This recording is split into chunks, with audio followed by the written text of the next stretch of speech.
Welcome to the Warren Cycling Podcast. My name is Dean Warren. I'm in Wiesbaden, Germany today. I'm Randy Warren, and I'm in Asheville, North Carolina. Although it looks like New York behind me, I'm not really And there. I'm having all kinds of, New York behind you. Yeah, and this just looks like a hotel room. And I am here in a hotel room having all kinds of computer problems. So I'm on my phone today. It's cold. In the last 8 days, I went from an 80-degree ride in South Africa and in Cape Town to a 50 plus degree ride in Florida to a 30 some degree ride here in Germany today. So I went through summer, fall, and winter riding all within 8 days. Yeah, But all the gradations, and we're it's a cold ride in Florida, being at 50 degrees, right? So yeah, 50 some in Florida feels like 40 something somewhere else. So, but I had a sunny went 50-degree out ride here yesterday in Asheville, and it felt great because it's been a little bit overcast and chillier, and now we got rain, but warm, 60, but warm, but rainy though. yeah. What do you like? What do you prefer? Colder and no rain, right? Yeah. Even Yeah. at 6, well, the highest it's not, today isn't 60, but tomorrow's supposed to be in the like just 60 degrees in rain. But off and on though, if it's off and on, I'll take 60 in rain than like 30 in dry. What about 45 and dry? Yeah. What's your cutoff? Well, I have no cutoff. I mean, although especially now because I can't ride inside, I rode to a meeting the other day and it was upper 30s, I think, low 40s, upper 30s, But I'll go out and train. I saw a picture of someone put it online, yesterday or whatever, and it showed a pro cyclist in the snow riding, and the caption was just like, "See, people, you can ride in the snow," and it was like a Euro pro guy. So yeah, I think with us getting so used to riding on the trainer all the time and having access to all these different options for racing online, riding in groups online and stuff, that it's tipped the balance in terms of someone saying, yeah, is it too cold to ride outside or whatever? Then it's easier to choose inside. But right now I can't ride inside for some reasons. And so it's, I'm rethinking because in Chicago, I used to never, drive the car anyplace. I used to always just ride to all my meetings on the bike and all that kind of stuff. And I've kind of got out of the habit of that here. So yeah, it's something definitely we can do. Sure. And I was thinking earlier today too that do you have a video of it, or you just did the meetings for your club in Chicago where you would show how to dress for the cold weather, like you put a whole bunch of stuff on and show the different layers. Yeah, I have a video is of that that. something? It's on my Yeah, is YouTube, that some? my YouTube channel. So yeah, Okay, we well could post maybe that to the Warren Cycling Podcast YouTube channel too. So sure. Yeah, that's helpful. How to layer and prepare yourself to ride outside. I expected below freezing temperatures and snow, so I didn't think I'd ride today. So I brought more clothes that I could go hiking in because hiking would be okay in sub-zero like or running. snowing. Yeah. Because Yep. yeah, so I ended up riding though. I did like 29 miles riding in my hiking pants. I do have cycling shoes, but I had my like my ski parka. Yeah, I saw So them. yeah, Did so you I have a did. helmet there already, or did you bring a helmet with Yeah, no, I have you? a helmet here. So Okay. yeah, and my shoes here. So yeah, And you just so keep those with your bike in a bag with your bike or something? Because you keep yeah, I your keep my bike, shoes the hotel stores it for you, right? right. It's in like a cloakroom. Yeah. So yeah. So it was pretty casual ride. I had some errands to run and some places to stop by. Actually, I noticed that my rear tire is pretty thin in some places, so I thought, oh, I better get another tire. And so I went to a really large, I thought it said like one of the largest stores, bicycle shops in Germany. And, Well, and it's got like a track, well, a course like inside for you to test out bikes to ride around it. It's got wow. signs in for people to watch out, like when they're crossing the test ride area. So Yes, yeah, no, it's SRAM used pretty. to have a test ride area, and they probably still do in their offices. It used to be really active, kind of like a little, space, but now their offices are different. They have a wider, center section. It used to be just an open area that they'd ride around the desks and stuff too. Yeah, so you need a little bit of space for that for sure. It's supposed to be a pretty big shop. Yeah. Well, it's kind of a gray day that looked like at 1 o'clock when I started, went out, that it was, like 6 o'clock, like about to get dark. Yeah, Well, it did get dark around 4:30, but it just felt like that, like the whole time, like it was right in the just before dark, kind of overcast. twilight or yeah. Not a pretty day at all, but Yeah, lots of days like that now. I mean, it's just the gloominess of fall, but so when you get sunny days, just then you really just appreciate going up them. a small amount of elevations.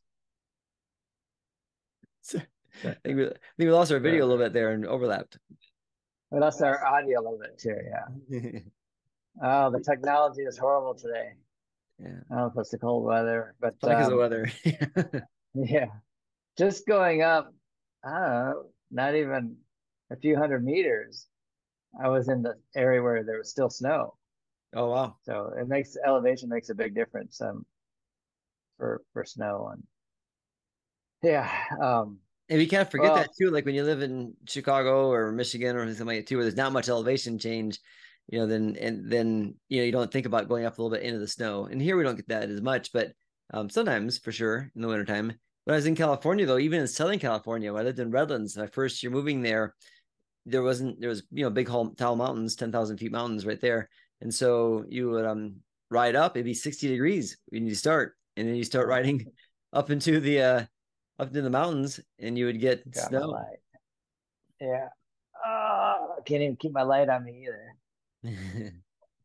I have my light. I don't have it. I mean, that's better, right? Yeah, you're good. Okay, well, yeah. Well, this War and Cycling Podcast, episode 340. It's the 1st of December, 2023. Cyclocross racing going on. Otherwise, you go to Pro Cycling Stats. No races today. No races today. The last race was what, the Vuelta Guatemala.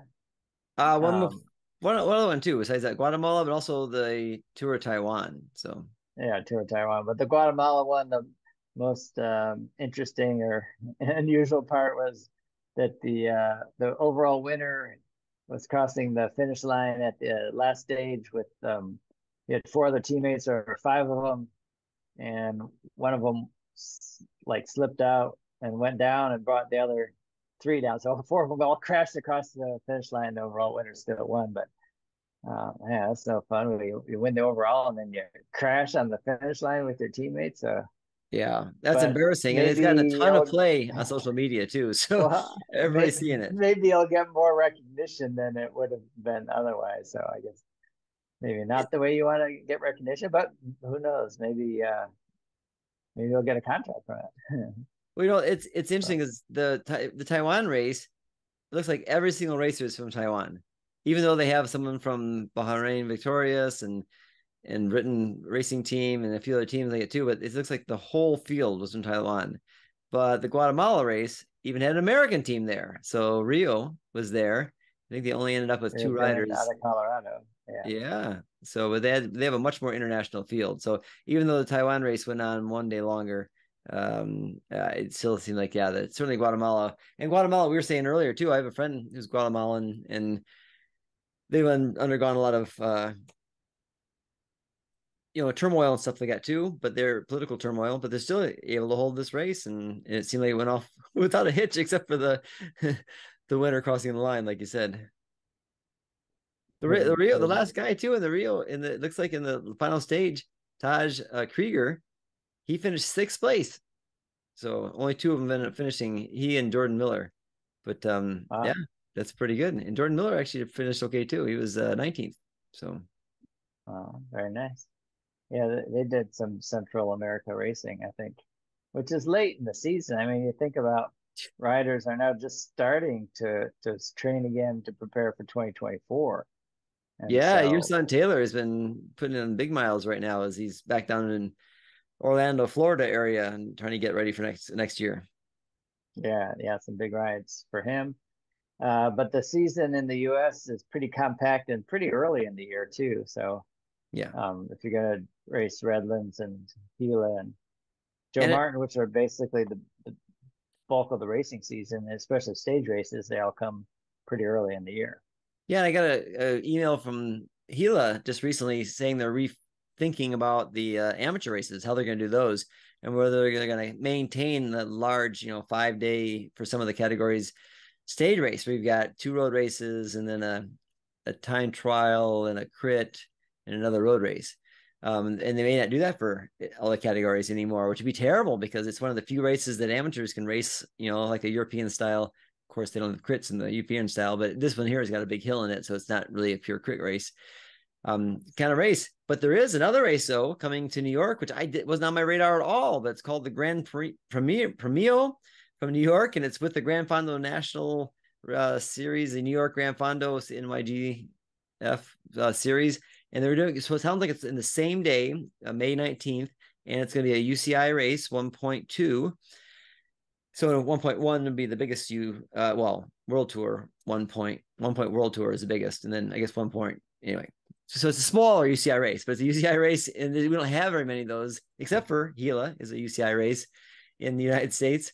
But yeah, it's a new race. So May 19th this next year, it's going to use the same It's thing as a the 1 day road race. 1 day road race. Yeah, it's a good road race too. I mean, it's the Gran Fondo New York course, which is a huge race. I think they get like 15,000 people doing it or something like that, and it's very, very competitive. That amateur race, but before that, they're going to start the same day, just a little bit earlier.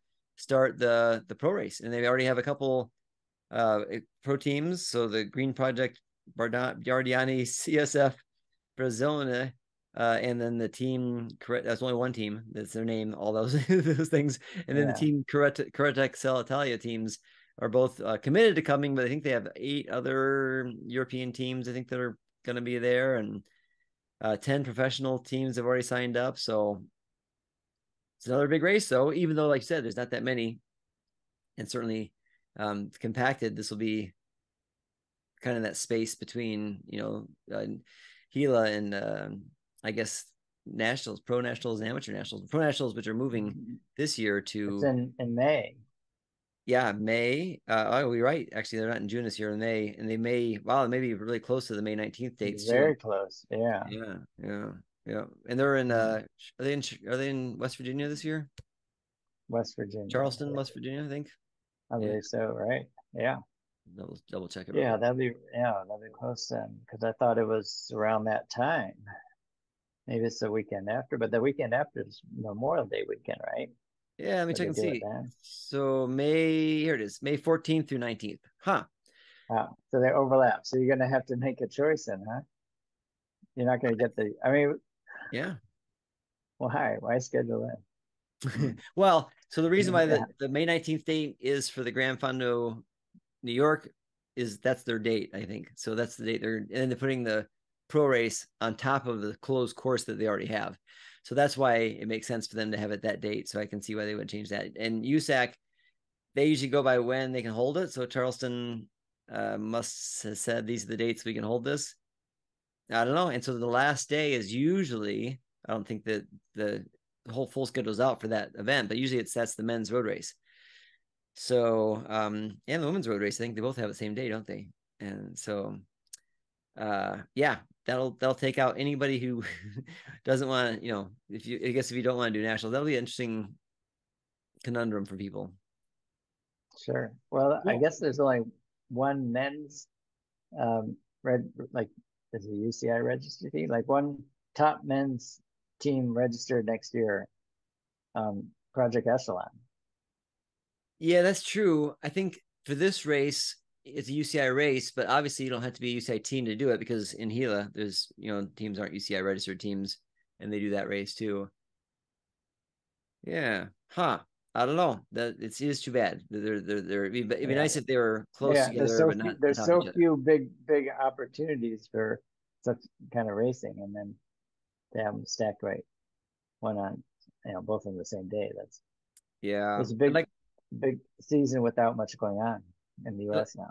yeah, like I said, I this was the race in New York wasn't on my schedule at all, and they announced the USAC schedule a little bit earlier than usual for some things this year too. So it's been out for a little while, and I think that they're doing the dates earlier.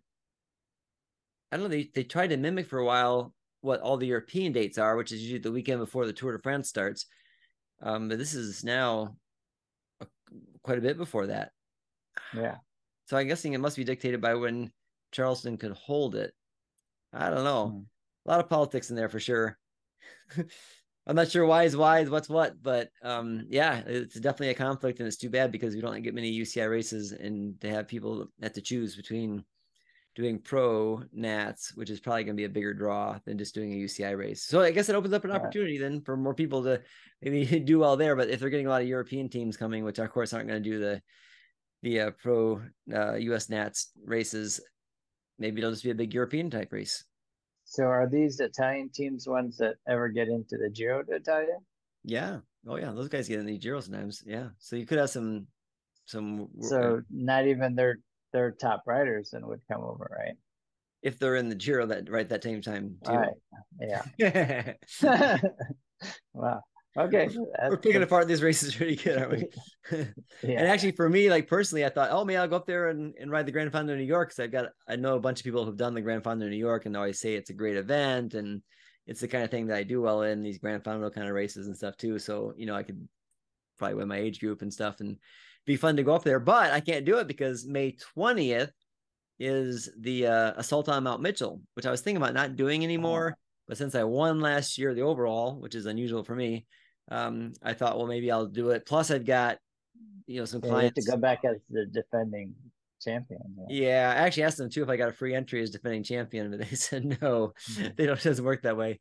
And then, but I've got some of my athletes doing that too this year, and so I thought, well, I probably should do it with them. And if I signed up early, then I got a discounted rate. So, yeah, so I won't be able to do I won't be able to go to Pro Nats, which I wasn't thinking about, but I have worked that before for the U.S. Pro Cycling Foundation.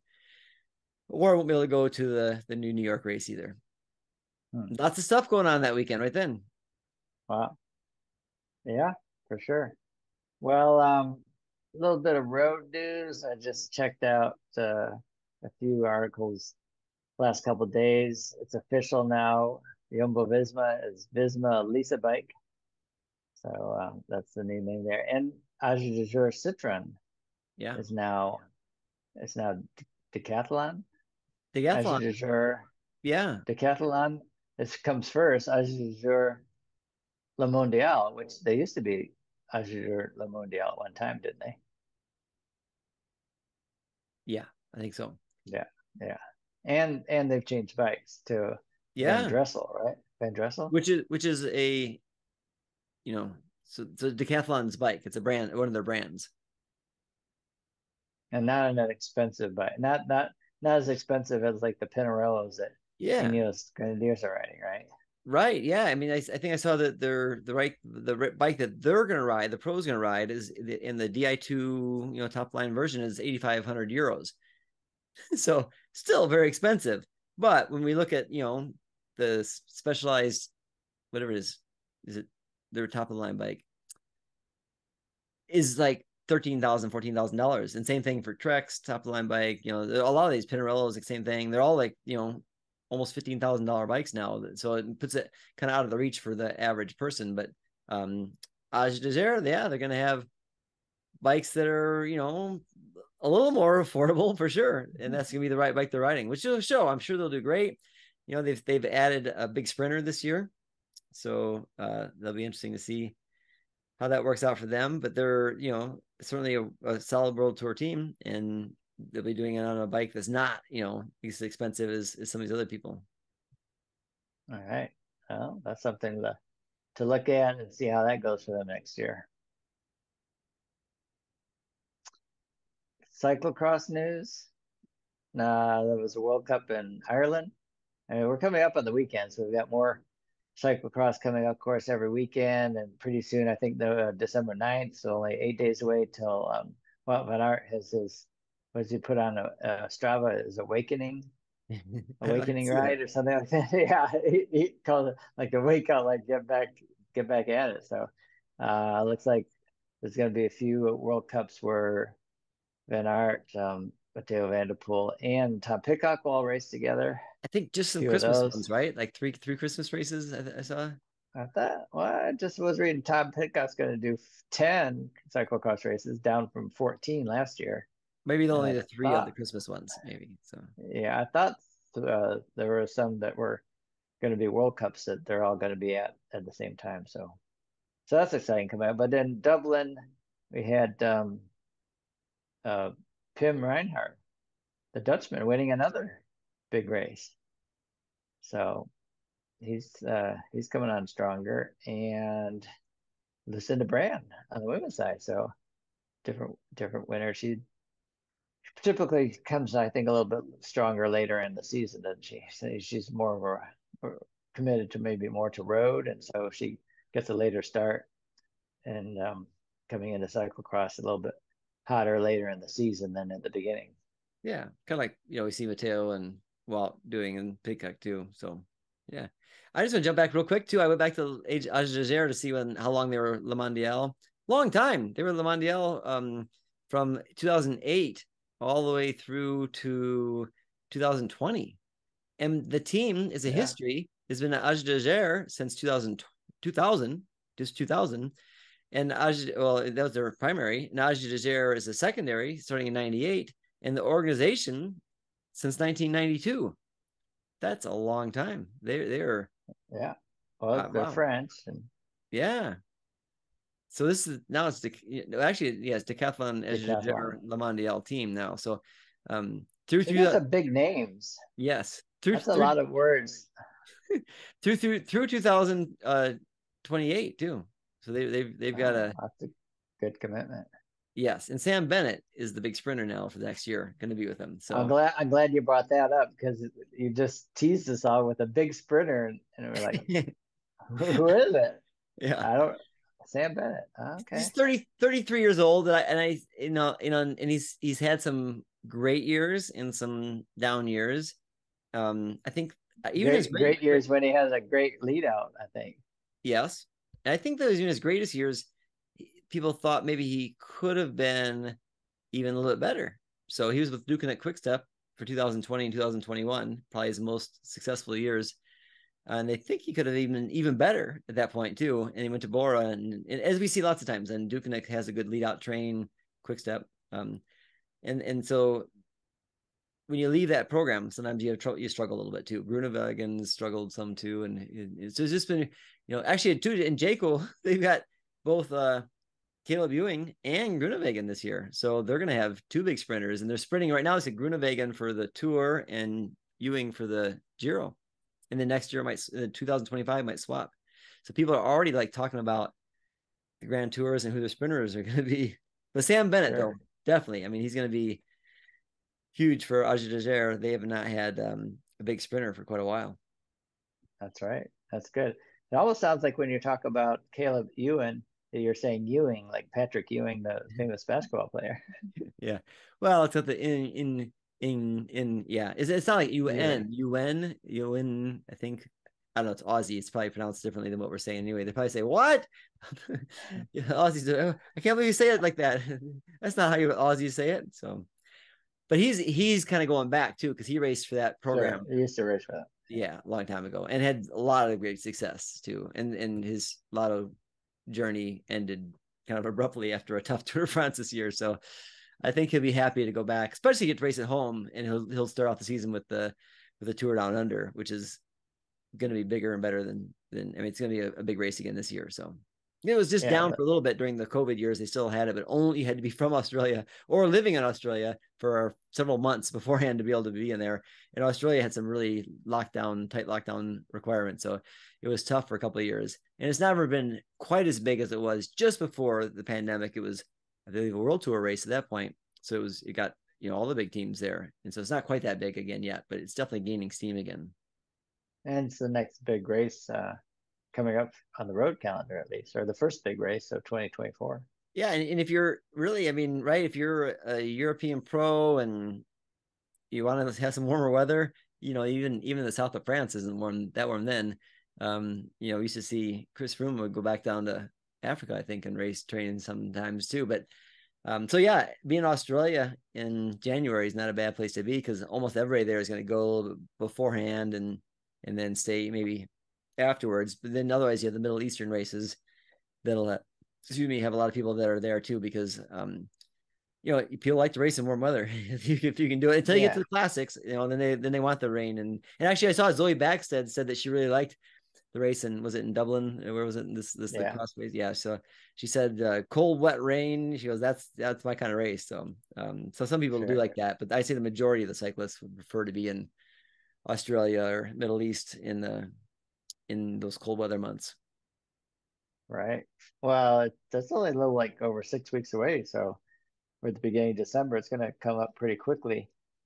And then of course, they have their national championships just before the Tour Down Under too. So Yeah, the Arab Road those Cycling guys are Championships are also just beforehand too. They're in yeah, December. right. So yeah, well, cyclocross gets top billing for a little while, but not so long, and we'll go back into following all the road stuff, right? Yeah, and I've had people already lamenting the fact that after December 19th, they won't be able to watch as much cyclocross because Yeah, with that GCM will GC, yeah, disappear. And I still haven't seen an announcement of how you're going to watch races in the United States yet. In Europe, the transition to Eurosport, that's going to be pretty seamless because a lot of those races are GCN/Eurosport races anyway. But for people outside of Europe, yeah, I don't think there's a viable path forward to seeing a lot of races as we had been gotten so used to recently. So it'll be tough. And that's right before the Christmas, cross races too, and then the real meat of the UCI well, World Cup. slow bikes, won't they be covering quite a few of those though? Don't they do a lot of cross racing? I don't know. I haven't looked at flow bikes for a long time. I might need to look at it again. They had gotten so expensive, and they didn't have as much of a calendar that it wasn't really very appealing to me. But yeah, maybe this might be a boon for them for sure. So maybe All right. they'll. I'd like to see them adjust. Like can they like we said before, you had to pay for a whole year, and then even if you're going to go month to month, then you had to ask for a refund, I think, and it was just hard to do. It But was, yeah. yeah, they do have on their calendar right now the Tour de France, UCI races, and then the Tour de Suisse, the Volta, the Paris Roubaix, Flanders Classics. So yeah, maybe this might be a real, I don't know, Get a back boon to for flow. them. Yeah. Yeah. All right.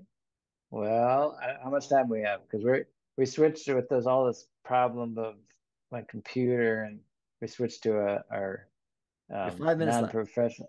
Yeah. 5 minutes left. We're on Zoom, so it's a little more limited on time how long we're going to talk. Although, man, we did a lot of prep for for what we're bringing to you. Yeah, I used to have a Zoom account, paid account, so we could go as long as we wanted to, but no one was paying for that anymore. Besides, I mean, if I was contracting with some workers, some people that had that. So yeah, so Right. now we're just on the 40-minute limit. I guess we could piece it together though, probably if we really wanted to. But Nah, yeah, there's not so much going on really. I mean, we yeah. covered the highlights, haven't we? Well, I except guess for the 2025 tour has been announced the yeah. first 5 days, I think of it, and it's going to Yeah, be they announced it so quickly after the yeah. 2024 full route. Now you got the first five stages already of 2025 starting in France, right? Yep, starting in France, near Lille, and they're gonna be And no cobbles. no cobbles. Yeah, well, there's They a stress little that. a little teeny section of cobbles in stage 2 or 3, but just a little teeny bit, not and far from the finish. And they said that the most natural placing for to be would have been in stage 1, but they thought it's already so hectic, already so dangerous, and this is a sprinter stage, so it isn't like this year where it was a very hard road race stage to make it a little less dangerous. And so they said that if they put cobbles in that, it would just be more chaos. And so they didn't put it in the first stage, and so yeah, and then it looks like they structured it so that a sprinter will win the first day most likely. Then the second day is more for a classic style rider, so it'll probably take the jersey from the sprinters. Then the third day is back to a sprint stage again. So we might see the yellow jersey change hands once or twice. We might see different types of people winning the races at the beginning. So it should be, it's always interesting, of course. It doesn't matter, right? No matter who's Yeah. doing this Oh yeah. one. Oh yeah. But yeah, but so yeah, it's and it started outside of France now for a couple of years in a row, which used to be every other year, but now it's been 2 years in a row. And so and this year too, it's not going in 2024. It's not going to finish on the Champs Elysees because of the Olympics, and so I think maybe this 2025 is going to try and get back to back to the roots maybe of how in France, and I don't know if it's going to stay all in France or not, but maybe it will. Maybe it'll stay all in France and be, yeah. I mean, there's probably still deciding on But lots of the stages and stuff. right, but it's not like there's a up and coming big French sprinter or some other star sprinter that they're trying to appease to trying to lure to come race at the Tour. I guess it's not that hard to design any kind of Tour de France course to get the top riders to come because they all want to come anyway, right? Exactly right. I'd say it's more up to the Giro and the Volta to lure somebody away. Like last year, the Giro felt it was luring Remco there because of the time trialing miles, and it did. He was there and he was doing great up until Yeah, COVID. COVID. Yeah. So Yeah, they made it. Yeah. So and I think we're still gonna still see big names, obviously, in all the races. In the big showdown will be hopefully with Remco and Jonas and Teddy. Pogacar. So yeah, and in Roglic, so that in the Tour, but there'll still be Right. always good races no matter what. You're right though. It could be all flat stages or all mountain stages, right? And it'd still be the most watched race in the world. Right. And it looks like the Giro with it's pointing more and more that Wout Van Aert may be going for the overall. That's been the talk. Chris Horner even did Yeah, a video about saying, yeah, he could win because he's finished high in mountains before. It's not going to be any really big, guys that are, could really crush him in the mountains and any time trials so well. And the early stages, he can pick up a lot of bonus seconds by winning those more classics or early stages and build up a lead.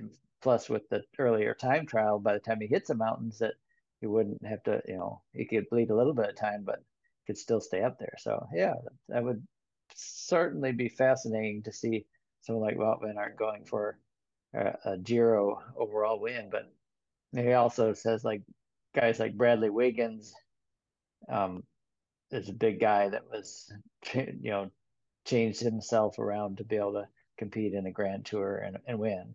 And yeah. also guys like Tom Dumoulin is also a bigger guy. And even like Miguel Indurain. I mean, he was a Oh, yeah. time trial machine, a bigger guy too. So it's not out of the question. It's a very possibility. Yeah, Miguel Indurain, both his philosophy or his strategy was to win the time trials by a lot, which he did, and then just to hang with the guys in the mountains and don't ever have to attack, just stay with people. And yeah, I remember. Exciting racing that way, isn't it? I think well, Van Aert has a legitimate chance then to, yeah, maybe win the overall of the Giro d'Italia. So Yeah, yeah, definitely. I mean, he's it'll show, I think, for sure that people are going to have to attack him in the mountains to beat him. He's won mountain stages before, but not stages I think that were up for GC battles. So it's going to be different this time. It's not going to be just like, oh, he's won yeah, mountain stages before. well, except for the one where he was leading, he was with Jonas and he dropped Taddy. I got to that late in the tour a couple of years ago, and then he set up Jonas for the stage win. Yeah, although He was pretty deep in that stage in the front, the yeah, mountain stage. yeah, and the argument could be made that he wasn't having to be on every stage like a GC Right, contender was, but at the same time, he's sure. always trying to win those other stages too. So yeah, I think he should go for it. Yeah, It'd be fun for yeah. us, And he right? wastes he typically wastes a lot of energy um in the stage races too. So he'll have to be a little more maybe conservative and when he Calculated in terms of when sticks he it. puts his Yeah, energy. Yeah, yeah. yeah, And yeah, I think the other maybe fun thing for us could be too that maybe Matteo Jorgensen will be the rider that's going to support him at the Giro, will be one of his big lieutenants because the other top guys are going to be probably resting or getting preparing in camps for Jonas Vingegaard's defense of the Tour. yeah. I think Sep's already said he's not going to do all three, and he wants to defend his Volta title, so which means the Giro will be the one that misses out. Right. Chrysler, you never know about him.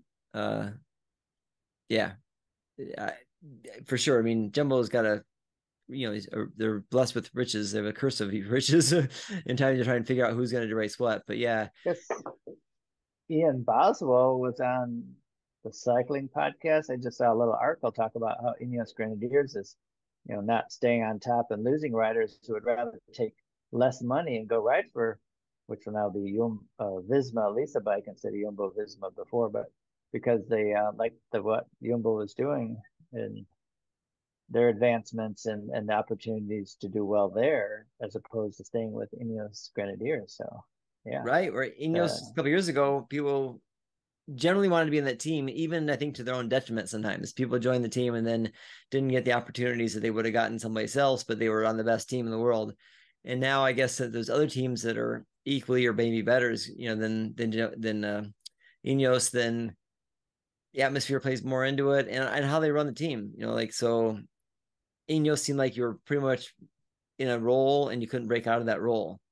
It seems like Jumbo or Visma Lisa bike is a little bit less confined to the roles in terms of you could be a leader sometimes and a support rider other times. So yeah, it's sure. important to riders to have the opportunities, and some only want to be. I mean, like I talked to Christian Vandevelde about this a lot.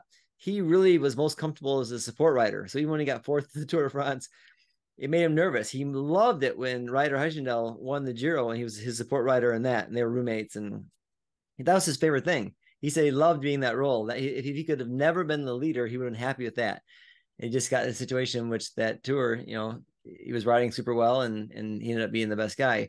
So some people I think aren't looking for those opportunities necessarily, but a lot of people are for sure. Even we say Sepp, right? First he was saying, "Oh, I don't need that. I want to be just a super domestique. I just want to be this, best climber that's not going for GC." And after he won the Volta, now he's like, "Nah, maybe this GC thing's not so bad," So yeah, it's hard to keep people happy and motivated and excited, and because Christ, like he was winning the Giro until he crashed into that snowbank. It almost had it wrapped up, and then he's never really had a chance since then. He's had a chance maybe, but he's never been really in a position to be able to win like another That Grand Tour. form. So Right. yeah, Yeah.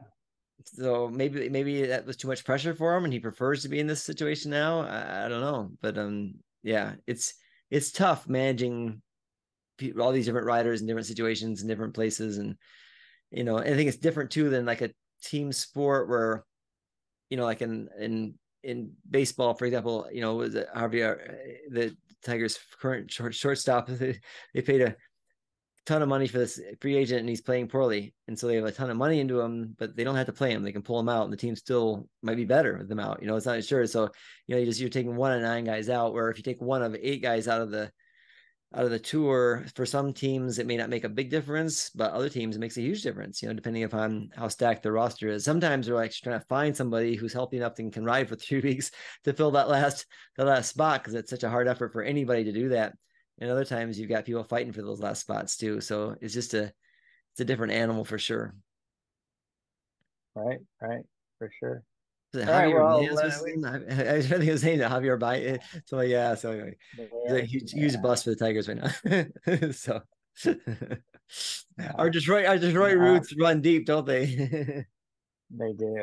And Yeah. we won't get talking about the rest of the Detroit teams because that's another rabbit hole we're not going to go down to today. Let's do birthdays. Birthdays, December 1st, birthdays of professional cyclists, retired or active. And man, I think we just have to talk about the top guy because he's got the best name. His name is Fonz. He's the Fonz. The Fonz Fonz. van Katwijk. He's got the most points for a December 1st birthday. Not a lot of points. He won a couple stages at the Vuelta, was second a couple times. Stage rate. He's 72, so he was really tops in the late 70s, 78, I believe. We was winning those stages and raced up until 85, which is kind of funny. I was thinking, wow, he raced till 85, which overlaps with like Greg LeMond's career. Yeah.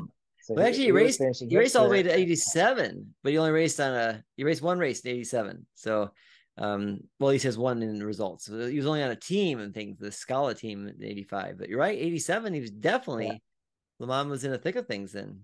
yeah. So he was 36 then, but now he's 72. Wow, And I happy just birthday! checked, Henry Winkler, the Fonz, is 78. Yeah. So a little older yet. Oh, well, all right. Well, the fans of cycling, happy birthday today. So yeah, and you have Matt Carino. So Matt Carino, good friend of mine Yeah, from San Luis Obispo, who's a multiple national champion, won the road race, and he hates crits. But in Bend, Oregon, one time nationals, he was defending his road race. He did not win the road race, and the next day for the crit, I think it was, or I think the crit maybe was after the road race that year, which oftentimes it is. He went off the front at the very beginning of the race with one other guy. They stayed off till the last lap. The other guy fell back to the pack, and Matt held it off and won the crit. So Matt Carino, it's his birthday today. So happy birthday to Matt, and anybody might all know right. give a hand. So yeah, there are a couple of Americans here too. Joshua Berry and John Frey. That's fair. Yeah. So Josh Berry, though, yeah, I mean, he had a really big All right. season, or not season, but a big career with Jelly Belly, Career. and was on All right. was on the Chipotle development team. The first Solar development team, which came was that from TIA Craft or from the anyway. It was a development team for a little while too. So back in the 2012 season, he's Sure. only 33 years old, so not that old. All right. Well, happy birthday. And that's going to wrap it up then. Warren Cycling Podcast. Holidays coming up. It's going to be maybe a little hit or miss, but we'll try to squeeze a couple more in before the end of the year. And I hope you are out getting the chance to ride in any weather, whether bundling up for the cold outdoors or, doing some indoor riding. That's fine too, to be in shape and get ready for 2024. Yeah, and if you're not riding, maybe lifting weights or cross country skiing or doing something else, that's a fun, roller derby is actually becoming bigger with women, especially now too. So there's Yeah. that you could be doing that, maybe a little bit of off season bumping and stuff too. So be creative when you're out there doing things and just have fun this winter. Oh yeah. Oh well, we're done. But I was just thinking, I did read an article about the Enzos, Oh, Enzo me too. Hincapie and Enzo Edmonds. You read that? And Yeah. Enzo Hincapie, he's still only 15. I thought he was going to be older than that. Like, And he I'm waiting refers for to him to. himself as a kid. He goes back, he's not as a kid currently, but he goes back when Yeah, I was a yeah, kid. yeah. I go, I you're know. still a kid, buddy. You're 15 years All old. right. Although Yeah. No. he's tall. I'm trying to think the last time I saw him. I was probably I don't know if he did the Hincapie Grand Final this year, but he's a tall kid now. He's big. Yeah, he's Sure. Yeah. doing well. So yeah. All right. All right. Well, we'll look for the Enzos. Give them a couple more years. Let them. They're still both trying to have fun, enjoying it, and like just like you said, mix it up with some different kinds of training and keep it fun. Yeah. All right. Yep. All right. Thanks, Nate. Talk to you later. Bye now. Bye.